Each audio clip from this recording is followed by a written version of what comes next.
A man named Anatoly Bugorsky survived a proton beam traveling at nearly the speed of light, passing straight through his skull. He felt no pain. He saw a flash brighter than anything imaginable, and he lived.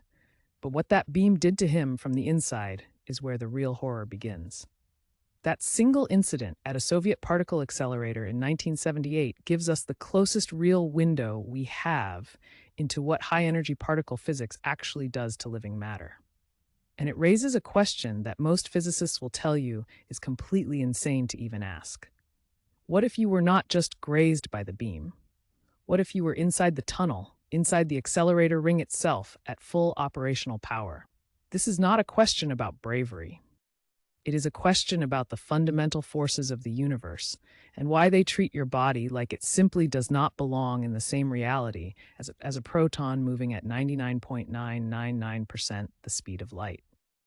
Let us start with what a particle accelerator actually is, because most people imagine something small, something clinical, something safely contained behind glass. The Large Hadron Collider at CERN stretches 27 kilometers in circumference. It sits between 50 and 175 meters underground beneath the border of France and Switzerland. The tunnel itself is about 3.5 meters wide. It is, physically speaking, a place you could walk. You could theoretically stand there. Engineers do maintenance inside it regularly, but only when the machine is completely powered down. When it is powered up, the tunnel becomes one of the most lethal environments ever engineered by human beings. Here is the first force that would destroy you, and it would do so before you even realized anything had happened. The proton beams inside the LHC carry an energy equivalent to roughly 2,800 kilograms of TNT. Each beam. There are two beams traveling in opposite directions. The entire energy stored in the system at full power is comparable to the kinetic energy of a fully loaded aircraft carrier moving at over 40 kilometers per hour. That energy is focused into a beam thinner than a human hair.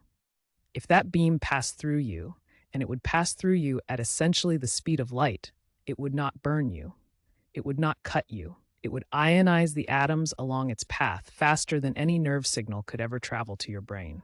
You would not feel it in any conventional sense. What would happen is that the protons would strip electrons from atoms in your body, breaking molecular bonds, shattering DNA strands, and depositing enough radiation dose in that narrow corridor of tissue to cause what physicists call a knife of death, a column of complete cellular destruction running through whatever part of your anatomy the beam intersected.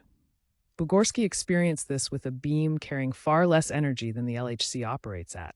The left side of his face was paralyzed. He developed epilepsy. The tissue the beam passed through died in a perfectly straight line. He survived because the beam was thin, and he was fortunate enough that it missed his brainstem.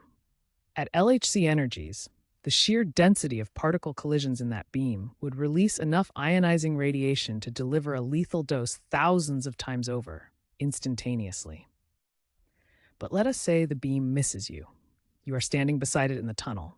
You are still not safe, not even remotely. If you are finding this as fascinating as we do, smash that like button and subscribe right now, because we go deep into the science that most channels are afraid to touch. The second force is radiation, and it does not come only from the beam itself.